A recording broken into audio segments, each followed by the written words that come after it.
Hi guys, welcome to our channel. In today's video I'll be teaching you how to use CapCut, how to mix your videos and photos. So let's dive in guys. Step 1, click on CapCut. Click on the plus icon that says new project.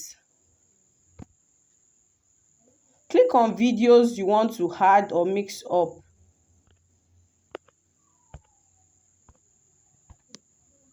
She did me, I didn't do. Now she did.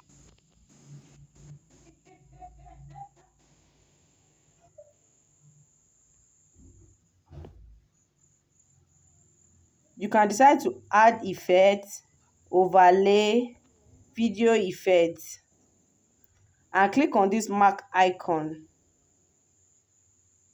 and your videos are ready.